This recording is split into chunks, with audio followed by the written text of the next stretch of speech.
으로 기도드렸습니다. 아멘.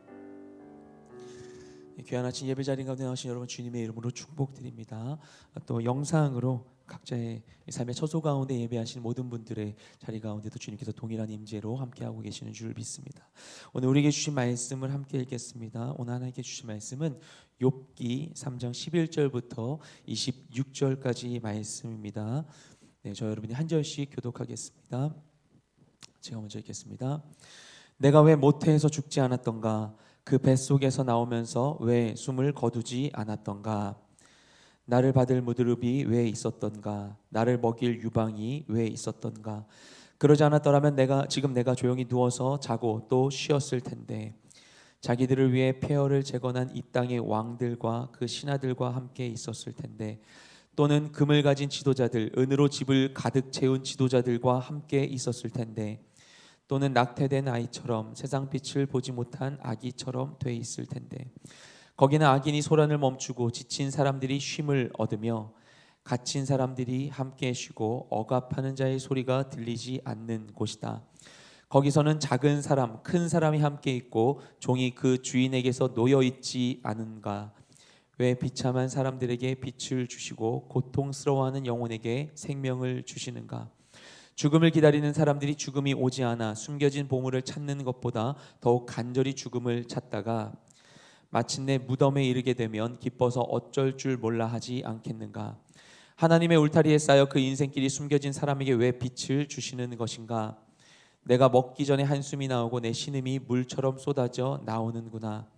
내가 그토록 두려워하던 것이 내게 닥쳤고 내가 무서워하던 일이 내게 일어났구나. 함께 읽겠습니다. 내게 평안도 없고 쉼도 없고 조용함도 없고 그저 고난만 와 있구나. 아멘. 우리 앞서 봤었던 욥기 1장과 2장에서는 이제 욥이 어떤 사람이고 또 어떻게 고난이 이루어졌는지가 빠른 전개로 묘사되어 있습니다. 그리고 이어서 어제 말씀과 오늘 본문인 3장에서는 이 모든 상황을 경험한 이 상황에 대한 욥의 이 고백이 독백이 기록되어 있습니다. 모든 것을 재산뿐만 아니라 10명의 사랑스러운 자식들까지 한 자리에서 다 잃은 욥이 하나님을 원망하거나 저주하지 않고 긴 침묵의 시간 동안 애통해 하다가 드디어 입을 열어서 처음으로 고백한 말은 한마디로 내 인생의 의미는 무엇인가 하는 것이었습니다. 그래서 어제 말씀을 나누었던 3장 1절부터 10절까지의 말씀에서 욥은 자신이 태어났던 바로 그 날이 지워지고 없어졌으면 좋았을 텐데 라면서 한탄합니다.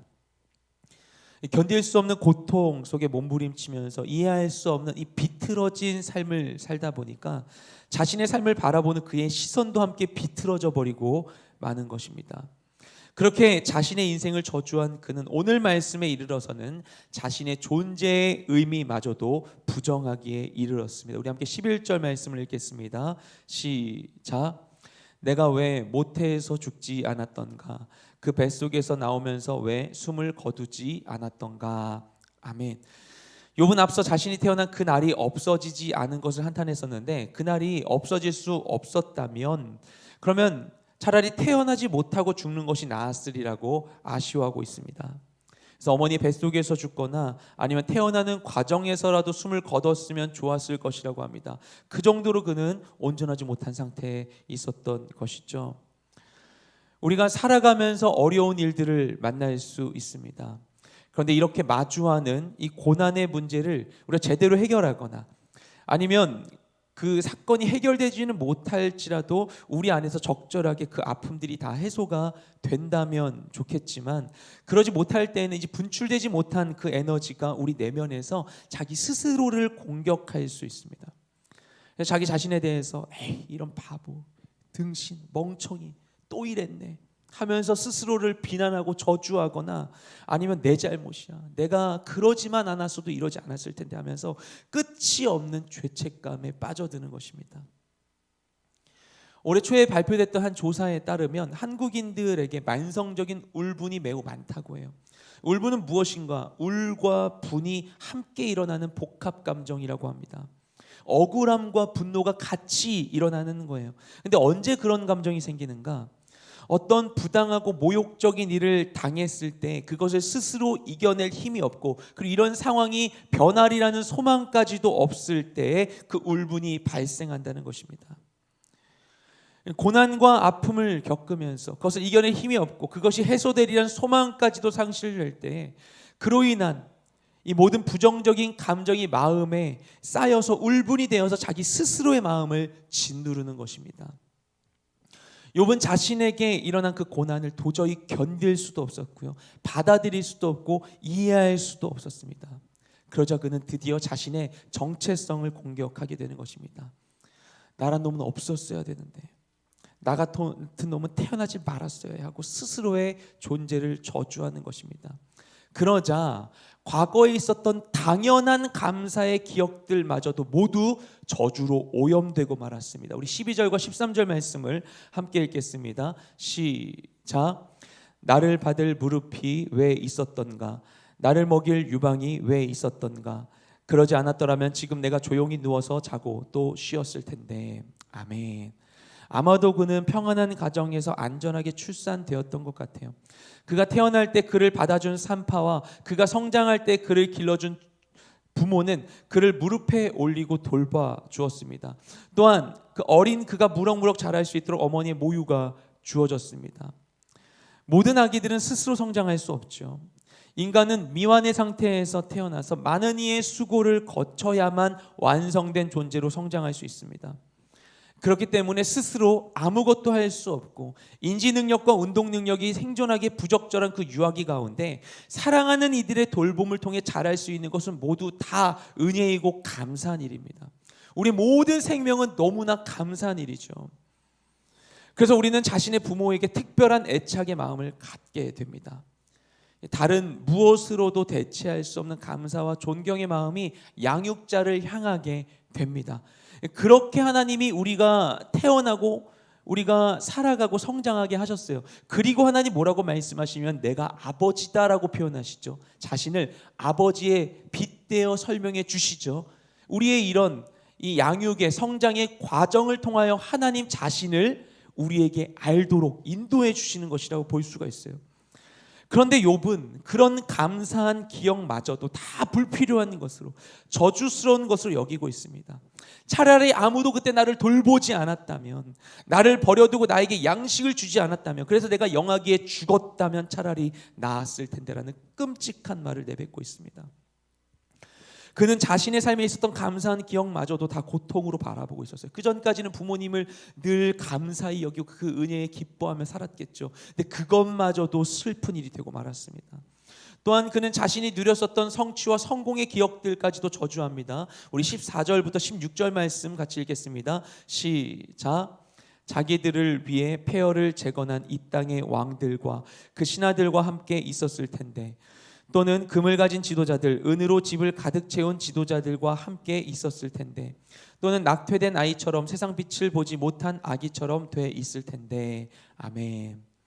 지금 이야기는 계속해서 내가 태어나지 못하고 죽었더라면, 내가 아기 때에 숨을 거두었더라면 이라는 끔찍한 이 가정법의 결과를 늘어놓는 내용들이죠. 욥은 자신이 그렇게 태어나지 못하고 또는 자라지 못한 채로 죽었다면 폐허를 재건한 이 땅의 왕이나 신하들 또는 금과 은을 가진 재력가들과 함께 했을 것이라고 고백합니다. 이게 무엇을 의미하는가? 언제 죽으나, 뱃속에서 죽으나, 어릴 때 죽으나, 아니면 나이 들어서 모든 것을 이룬 후에 죽으나, 왕으로 죽으나, 신하로 죽으나, 재력가로 죽으나, 아니면 아기로 죽으나 어차피 죽으면 다 피차 일반 아닌가 하는 고백을 하는 것입니다.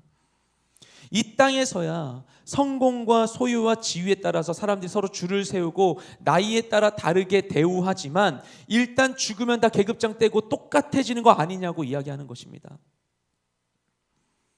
이 말은 결국에 자신의 지난 성공적인 삶의 모든 성과, 지난 시간 동안 하나님이 주셨던 그 모든 은혜들을 다 가치 없는 일로 폄하하는 것이죠.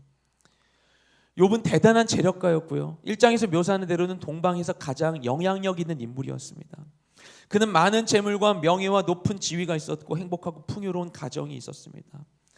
그는 아마 열심히 살았을 것이고 그에 따른 결실도 거두었을 것입니다. 그런데 한순간에 모든 것을 다 잃고 처참한 신세가 되고 나니까 그 모든 일이 다 쓸데없이 느껴지는 거예요.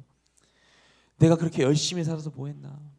결국 다 잃고 이런 신세가 되었는데, 이렇게 죽으나, 아기 때 고생 하나도 안 하고 죽으나, 죽으면 다 똑같은 건데 그냥 일찍 죽어버릴 걸. 내가 뭐 보려고, 내가 무슨 영화를 보려고 그렇게 고생하며 살았던 거지 라고 고백하는 거예요.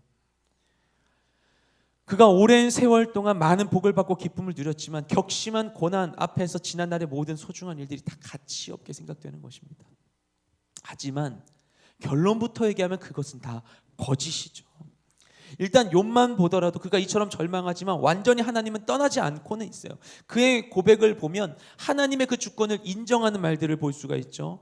이는 그가 이전에 그때에 경험했던 그 하나님에 대한 기억이 그에게 여전히 살아있기 때문입니다. 하나님을 없이 할 수는 없는 거예요. 우리가 정말 힘든 순간이 오면 과거의 시간들이 의미 없게 생각될 수도 있어요. 얼마 전에 어떤 한 청년분이 저에게 그렇게 이야기하더라고요. 그동안 교회 생활 내가 열심히 했었고 청년부에서 리더로 잘 섬겼었는데 코로나 상황이 되고, 특히 이번에 4차 대유행으로 인하여서 예배가 한 번 더 끊어졌던 상황이 되고 나니까, 예배당 예배 문이 다시 한 번 닫히고 나니까 예배 생활이 너무나 무너져 버렸다는 거예요. 그러면서 얘기합니다. 목사님, 이전에 섬겼던 게 아무 의미가 없는 것 같아요. 이전에 신앙생활이 아무 의미가 없는 것 같아요 라고 고백을 하는 거죠.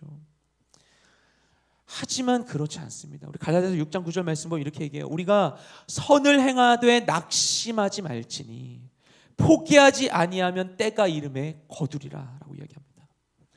지금은 내가 힘들 수 있어요. 그런데 그 모든 순간순간 가운데 내가 모든 순간이 최선일 수는 없잖아요. 그런데 과거에 지나간 시간일지라도 내가 최선을 다하여 진심으로 하나님을 향하여 섬긴 것이 있다면 반드시 그 헌신은 쉽게 휘발되지 않고 선한 열매의 양분이 되는 것입니다. 내가 이것을 누군가에게 헌신해서 내가 누군가에 충성했는데 그게 사람이라면 기억하고 지나가요. 사람이라면 그 순간에 좋다 잘했다 해놓고는 다 잊어버리고 제대로 된 보상을 안 할 수도 있어요. 그런데 우리가 바라보고 찬양한 분이 누구이십니까? 하나님이시라면, 우리 모든 것을 아시는 하나님께서는 나는 잊어버려도 그분은 기억하고 계시는 거예요. 하나님은 무소부재하신 분이십니다. 시간의 제한을 받지 않는 분이세요. 모든 장소뿐만 아니라 모든 시간 가운데도 동일하게 역사하시는 바로 하나님이십니다.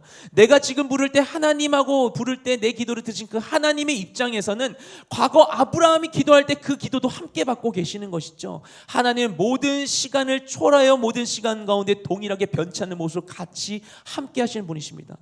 우리는 어제와 오늘과 내일이 다르지만 하나님은 어제와 오늘과 내일이 동일하세요. 하나님 시간의 변화를 받지 않으세요. 시간에 따라 성장하고 변화한 분이 아니십니다.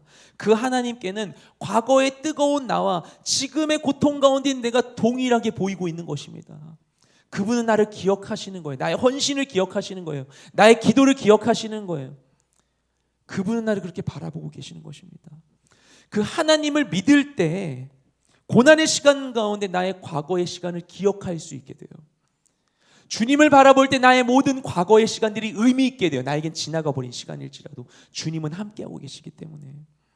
그래서 고난에 힘들 때 과거의 약속, 과거의 은혜를 기억하십시오. 저 어쩌다가 제가 이제 기도 노트를 기록하진 않는데 기도 제목을 기록하는 것을 가끔 볼 때가 있어요. 참 신기한 것은 나는 잊어버렸는데 기도할 때 어떤 상황을 마주하기 전에 그 두려움 가운데 기도할 때만 하더라도 너무나 간절한 제목이었는데 그 시간을 거친 다음에 너무나 자연스럽게 이루어진 것 같은 생각이 드는 거예요. 그래서 기도했던 시간도 잊어버리게 되는 것이죠. 근데 다시 들춰보아서 과거의 간절한 시간을 보게 될 때 얼마나 감사한지 몰라요. 정말 힘든 순간 가운데 과거의 약속, 과거의 은혜를 기억하십시오. 그 선명한 은혜의 기억이, 물론 하나님 우리에게 새로운 은혜를 부어주실 것이지만 내가 경험했던 그 선명한 은혜의 기억이 고난의 늪에 빠진 우리가 짚고 올라갈 동아줄이 되어줄 것입니다. 이어서 이 욥의 눈은 절망에 어두워져 있었죠. 결국 그는 죽음을 갈망하는 고백을 하게 됩니다. 우리 17절부터 19절까지 말씀 이어서 읽겠습니다. 시작. 거기는 악인이 소란을 멈추고 지친 사람들이 쉼을 얻으며 갇힌 사람들이 함께 쉬고 억압하는 자의 소리가 들리지 않는 곳이다. 거기서는 작은 사람 큰 사람이 함께 있고 종이 그 주인에게서 놓여 있지 않는가. 아멘. 여기서 언급하는 거기는 어디인가? 사후 세계를 일컫는 거예요. 죽으면 더 이상 어떤 환난이나 고통도 없고 지친 이가 진정한 안식을 누릴 것이고 그리고 더 이상 힘들지 않을 것이다. 이 사후 세계에 대한 그의 소망을 고백합니다. 물론 하나님께서는 죽은 자들, 믿는 자들이 죽은 후에 영원한 안식을 주실 거예요. 근데 여기서 묘사된 이 사후 세계는 정확한 천국과 지옥에 대한 이야기라기보다는 욥이 가지고 있는 이 막연한 상상입니다. 욥의 시대 아직 문자화된 성경이 없을 때예요. 모세오경 기록하기 훨씬 전의 시대죠. 하나님의 계시가 다 풀어지기 이전이었어요. 그래서 우리와 같은 천국과 지옥의 개념을 갖고 있었을 거라 생각되지는 않습니다. 근데 그런 상황 속에서 욥은 자신이 겪고 있는 이 고난의 반대급부로서 죽음에 대한 막연한 기대를 품고 있는 것입니다. 차라리 죽는 게 낫지, 그냥 이 정도의 생각 안에서 죽음을 기대하고 있는 거예요. 그러다 보니까 그는 소망을 거부하고 죽음을 찾기에 이르렀습니다. 어떤 소망도 그에게 힘이 되지 않았어요. 우리 20절부터 23절 말씀 함께 읽겠습니다. 시작. 왜 비참한 사람들에게 빛을 주시고 고통스러워하는 영혼에게 생명을 주시는가? 죽음을 기다리는 사람들이 죽음이 오지 않아 숨겨진 보물을 찾는 것보다 더욱 간절히 죽음을 찾다가 마침내 무덤에 이르게 되면 기뻐서 어쩔 줄 몰라 하지 않겠는가? 하나님의 울타리에 쌓여 그 인생길이 숨겨진 사람에게 왜 빛을 주시는 것인가? 아멘. 욥은 고난 가운데 자녀들도 다 죽고 아무도 남지 않았는데 이제는 삶의 소망도 없고 재기할 능력도 없고 육신의 건강도 훼손되었는데 그런데 왜 하나님께서 자신을 죽게 하지 않으시고 계속 살려두시는 것인지 이해할 수가 없었어요. 그래서 질문합니다. 왜 이토록 고통스러운데 생명을 주시는가? 왜 살게 하시나? 어찌 보면 아직 살아있다는 것은 아직 기회가 남아있다는 것인데 욥에게는 지금 소망도 저주로 여겨지는 것입니다. 정말 힘들면 그렇게 되는 거예요. 가벼운 위로의 말도 나를 향한 폭력처럼 느껴지는 거예요. 너무 힘든데 힘내, 잘할 수 있어라는 말조차도 폭력처럼 느껴지는 거예요. 네가 날 알아? 이런 생각이 먼저 나오는 거예요. 나 할 수 없어, 이런 생각들. 자기 파괴적인 말에서 벗어나지 못하게 되는 것이죠. 욥이 딱 그런 상황이었어요. 그래서 자신은 마치 숨겨진 보물을 찾는 자들이 무덤을 파헤치기 위해 찾듯이 죽음을 찾고 있다고 이야기하고 있습니다. 당시 고대 근동에서는 죽은 사람이 이 생에서 가졌던 그 물품들을 시체와 함께 부장품으로 묻으면 그 묻어진 것들을 죽어서도 이용할 수 있다고 믿었다고 합니다. 그래서 이것을 노린 도굴꾼들이 그렇게 큰 무덤이 있으면 그 무덤들을 찾아가지고 헤맨 것이죠. 보물 찾으려고. 열심히 죽음의 장소인 그 무덤을 찾았는데 자신이 그들처럼 열심히 나도 죽음을 찾고 있다고 욥이 고백하고 있는 것이죠. 그래서 마치 자신의 상황이 하나님에 의해 둘러싸여서 길이 막히고 아무것도 할 수 없는 것처럼 느껴졌다고 고백합니다. 그런데도 자신에게 여전히 빛을 비추시고 생명을 거두지 않으시는 것을 그가 도무지 이해할 수가 없었어요. 괴로운 거예요. 하나님, 이런 것도 다 없애달라고. 난 그냥 절망 가운데 있다고, 죽기만을 바라겠다고 고백하는 것입니다. 예수님께서 우리의 모든 죄를 짊어지고 십자가에 달리셨을 때 그 고통의 현장에서 우리의 죄에 대한 하나님의 철저한 외면을 경험하셨습니다. 온전한 삼위일체 관계 가운데 있었던 아버지의 하나님의 외면에 대해서 예수님께서 뭐라고 고백하시는가? 나의 아버지, 나의 아버지, 어찌하여 나를 버리시나이까라고 주님께서 고백하시죠.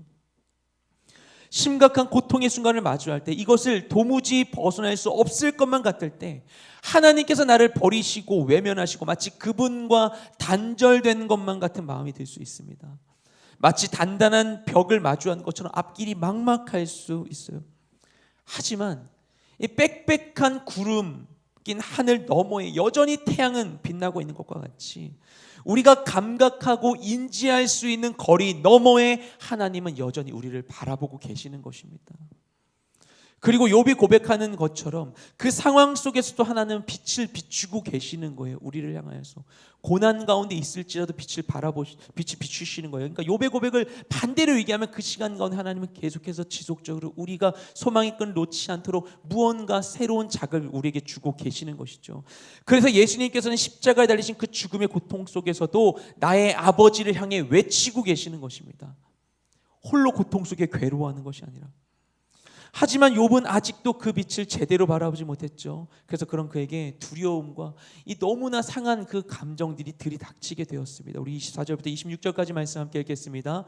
시작. 내가 먹기 전에 한숨이 나오고 내 신음이 물처럼 쏟아져 나오는구나. 내가 그토록 두려워하던 것이 내게 닥쳤고 내가 무서워하던 일이 내게 일어났구나. 내게 평안도 없고 쉼도 없고 조용함도 없고 그저 고난만 와 있구나. 아멘. 그가 말하기를 음식을 먹기도 전에 한숨이 먼저 나오고 탄식하는 신음소리가 마치 물처럼 쏟아진다고 합니다. 반복되는 고통 속에 마음엔 두려움과 공포가 가득하고 평안 없이 고난밖에 없다고 이야기하고 있습니다. 너무나도 안타까운 상황이죠. 이처럼 그가 절망에 가득한 고백을 하고 심지어는 죽음을 동경하는 말을 하는 것을 볼 때 그가 드디어 하나님을 저버린 것인가 하는 생각이 들 수도 있습니다. 하지만 그가 죽음을 바란다고 얘기하고 있지만 그런 상황 속에서도 본인이 스스로 목숨을 끊지는 않고 있죠. 그리고 이런 그의 말 속에도 하나님의 주권에 대한 명확한 인식이 있는 것을 그가 발견할 수 있습니다. 하나님이 이렇게 하신다는 거예요. 하나님의 주권을 계속 그는 인정하고 있어요. 그는 이 상황 속에서 자신의 생명을 연장해 주시는 분이 바로 하나님이시라고 고백하고 있어요. 분명히 하나님을 믿고 있습니다. 그런데 하나님을 믿는데도 불구하고 자신이 경험하고 있는 이 고난이 도무지 이해되지 않고 해석되지 않는 거예요. 그러다 보니까 이처럼 죽는 게 낫다고 한탄하고 있는 것이죠. 사실 고통을 마주한 우리의 모습과도 너무나 비슷하지 않나 생각을 합니다. 너무나 힘들고 괴로운데 이 괴로움이 사라지지 않는데 그럼에도 불구하고 하나님을 부인할 수는 없는 거예요. 이런 상황에서 답은 무엇인가? 자신의 삶을 부정하는 것인가? 아니면 나의 신앙을, 믿음을 부정하는 것인가? 아니면 고통을 망각해버리는 것인가? 때로는 내가 아프고 괴롭다는 사실로 인하여서 내 신앙이 가짜라는 의심할 수도 있습니다. 내가 정말 하나님 믿으면 기뻐해야 되는 거 아니야? 이런 생각 들 수 있어요. 그래서 억지로 기뻐하기 위해 쓰는 상황이 생길 수도 있어요. 하지만 나의 고통을 직면하고 정말 아파서 아프다고 하는 것은 죄가 아니죠. 통증에 대한 정당한 솔직한 반응인 것이에요. 아플 수 있어요. 힘들 수 있어요. 우리 그런 얘기 할 수 있어야 돼요. 그런데 중요한 것은 무엇이냐면 그런 상황에서도 하나님을 놓지 않는 것입니다. 내가 아프다는 사실을 아는 것, 내가 연약한 존재라는 걸 아는 것은 그 자체가 복음적인 깨달음입니다.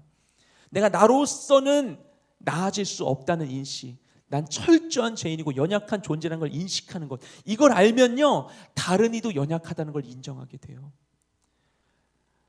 그때 우리가 정말 사랑할 수 있대요. 이게 복음적인 인식입니다. 내가 약하고 아프다는 걸 아는 것은 내가 잘못됐다는 의미가 아니에요. 내가 고통스럽다는 것은 내 인생이 잘못됐다는 걸 의미하지 않아요. 우리는 원래 그런 존재인 것이죠. 하나님 아니고선 살 수 없는 존재들인 것입니다. 정말 중요한 것은 내가 아프다가 아니라 그 상황 가운데 내가 무엇을 바라보는가 하는 것이죠. 그 상황 속에서 하나님 놓치지 않는 거예요. 그때 우리의 모든 공백을 채우시는 하나님의 영광이 우리 삶을 드디어 가득 채우게 되는 것이죠. 그 아픔을 속으로 삭히는 것이 아니라 안 아픈 척 혼자 참아대고 감내하고 스스로를 포장하는 것이 아니라 하나님께 고백하는 거예요. 하나님 저 아파요. 나 너무나 괴로워요. 고백하며 나아가는 것이죠. 하나님 저 좀 도와주세요. 저를 불쌍히 여겨주세요. 하나님께 고백하는 것입니다. 다윗이 하나님께 간절히 고백하죠. 하나님 주의 얼굴빛을 내게 비추소서. 우리가 주님의 구원을 얻게 하소서. 주님 나를 외면하지 마세요. 얼굴을 거두지 마세요. 돌아보지 마세요. 나를 바라봐 주세요 라고 주님께 간절히 기도하는 것입니다. 우리가 믿는 하나님은 상한 갈대를 꺾지 않으시고 꺼져가는 등불을 끄지 않으시는 분이십니다. 그 주님을 믿고 모든 절망의 상황 속에서 모든 걸 다 잊을지라도 모든 감각이 다 마비된다 할지라도 하나님만을 붙들고 나아가는 귀한 모든 성도님들 되시기를 주님의 이름으로 축복드립니다. 시간 함께 주님께 기도하며 나아가기 원합니다. 이 시간 기도하며 나아갈 때 주님을 향해 우리가 기도하며 나아가기 원합니다. 우리가 우리 감각도 믿을 수 없어요. 나의 지식도 믿을 수 없어요. 내가 신앙이 좋을 때는 모두 다 할 수 있을 것만 같아요. 내가 세상을 다 움직일 수 있을 것만 같아요. 내가 믿음으로 선포할 때 모든 게 이루어질 것만 같은 상황이 우리 가운데 주어질 수 있어요. 좋을 때는 그럴 수 있어요. 그래서 내가 의심하지 않을 수 있어요. 근데 욥을 보십시오. 하나님도 의롭다고 인정하는 그 욥조차도 죽음을 갈망하고 있지 않습니까? 내가 나의 지식도 나의 감각도 나의 믿음도 믿을 수 없는 순간이 우리에게 올 수 있습니다. 그때 우리가 의지할 것 오직 주님밖에 없습니다. 주님께 기도하기 원합니다. 주님 나를 붙들어 주시옵소서. 나의 마음을 채워주시옵소서. 나의 모든 것을 채워주시옵소서. 주님, 내가 혹여나 힘들 때 주님 떠나지 않도록, 혹여나 힘들 때 내가 헛된 말을 내뱉지 않도록 주님 나를 붙들어 주시어서 주님 안에 온전히 거하며 주님의 손에서 떠나지 않는 내 모든 인생 될 수 있도록 역사하여 주시옵소서. 나를 멀리하지 말아 주시옵시고 그 얼굴빛을 내게 항상 비추사 주님의 얼굴빛 가운데 거하는 내 모든 인생 될 수 있도록 역사하여 주시옵소서. 주님을 향하여 간절한 마음으로 합심하여 주님께 기도하며 나아가기 원합니다. 기도하시겠습니다. 주님, 이 시간 임하여 주시옵소서. 주님, 우리 가운데 함께하여 주시옵소서. 연약한 인생입니다. 너무나 연약한 인생입니다. 아버지 하나님, 주님을 떠날 수 있는, 아버지 언제고 아버지 주님에게서 멀어질 수 있는 연약한 인생입니다. 아버지 하나님, 이 죄와 아버지 하나님 사망의 저주로부터 아버지 벗어나기가 너무나 어려운 연약한 인생입니다. 아버지 하나님, 좋을 때는 너무나도 좋다가도 아버지 하나님 내게 주어진 이 삶의 아버지 풍족한 조건들이 사라지면, 하나하나 사라지면 괴롭고 아프고 아버지 그 아픔을 피할 수 없는 상황 가운데 나를 저주하고 내 삶을 저주하고 하나님을 향하여 나를 죽여달라는 간구밖에 하지 못할 수 있는 너무나 연약한 인생들입니다. 아버지 하나님, 우리를 불쌍히 여겨주시옵소서. 나는 할 수 없습니다. 주님, 나는 이겨낼 수 없습니다. 나는 모든 것을 이겨낼 수 없습니다. 나는 이겨낼 수 없습니다. 나는 두렵습니다. 나는 지금도 두렵습니다. 내게 주어진 삶의 모든 것들이 사라질까봐, 아버지 내가 수치를 입게 될까봐, 내가 절망하게 될까봐, 낙심하게 될까봐, 죽음에 이르게 될까봐 우리는 두렵습니다. 우리는 두렵습니다. 아버지 것을 벗어나기 위하여, 두려움을 벗어나기 위하여서 안전하고 아버지 변함없는 아버지 하나님, 내가 예측 가능한 미래를 내가 바라볼 수 있도록 아버지 내가 열심히 수고하고 내가 열심히 애를 써서 아버지 내 아버지 소유를 쌓고 아버지 더 많은 것을 성취하기 위해서 애쓰고 있지만 주님, 이것도 나를 지켜줄 수 없다는 것을 우리는 알고 있습니다. 주님이 모든 두려움으로부터 아버지 끝없는 아버지 상실의 아픔으로부터 우리를 구원하실 분 오직 주님밖에 없는 줄로 믿사오니 주님, 우리 가운데 임하여 주시옵소서. 우리를 만져 주시옵소서. 우리를 다스려 주시옵소서. 역사하여 주시옵소서. 모든 감각을 뛰어넘어 주님을 인식하고 알게 하여 주시옵시고 주님을 붙들며 주님을 바라보며 나아가게 하여 주시옵소서. 모든 상황 가운데 변함없는 온전한 사랑을 소유하며 살아가는, 변함없는 소망과 믿음 가운데 살아가는 우리 모든 인생 될 수 있도록 주여 우리 가운데 역사하소서. 나에게 말씀하소서. 나를 불쌍히 여기소서. 주님, 내게 역사하여 주시옵소서. 나와 함께하여 주시옵소서. 주님, 나를 도와주시옵소서. 주님, 나를 도우소서. 내 모든 기도를 받으소서. 나의 모든 간절한 기도를 받으소서. 주님, 나와 동행하여 주시옵소서. 나를 멀리하지 마여 주시옵소서. 나에게서 그 얼굴을 거두지 말아 주시옵시고 그 얼굴빛을 나에게 비춰 주시옵소서. 언제나 주님의 그 임재 가운데, 그 사랑 가운데, 주님의 손길 가운데 거하는 내 모든 인생 될 수 있도록 역사하여 주시옵소서. 우리 한 번만 더 주님께 기도하며 나아갈 때 우리 모든 아픔과 두려움의 일들 하나님께 올려드리며 나아가기 원합니다. 주님, 모든 것을 주님께 올려드립니다. 아버지, 이것에 대한 판단까지도 주님께 올려드립니다. 나의 모든 것을 주님께 올려드립니다. 주님, 감당하여 주시고 맡아 주시옵시고 주님 안에 참된 평안과 안식을 누리는 내 모든 인생 될 수 있도록 역사하여 주시옵소서. 우리 모든 아픔과 두려움을 주님께 올려드리며 합심하여 주님께 기도하며 나아가기 원합니다. 기도하시겠습니다. 주님, 감사드립니다.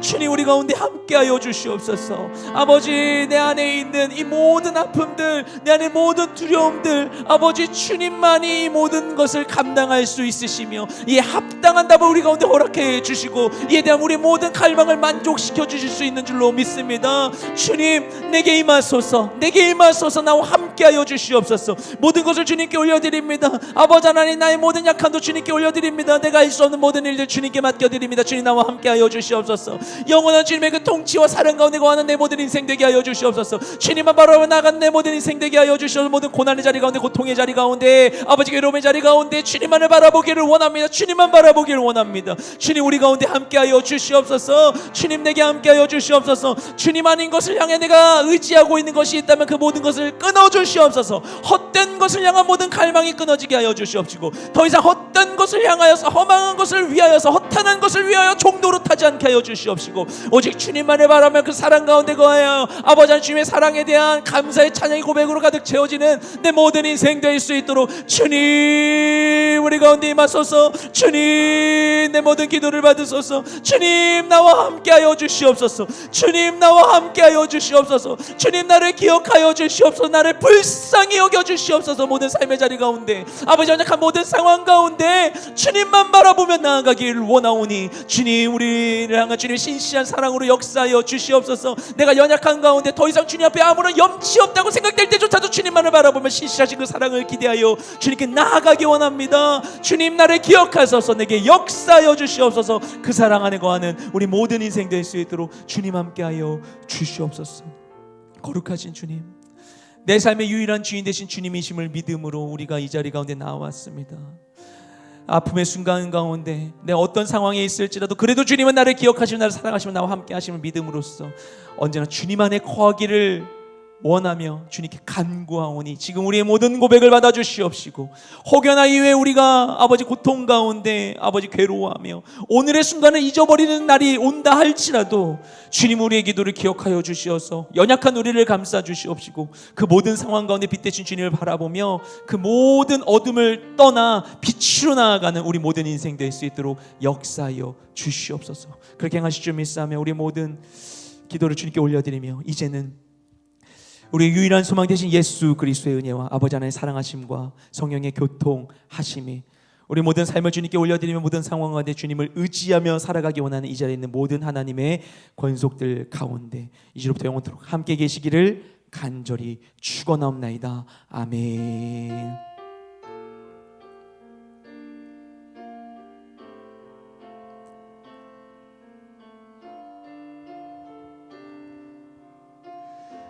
계속해서 주님을 향하여서 개인 기도 시간 기도하며 나아가겠습니다.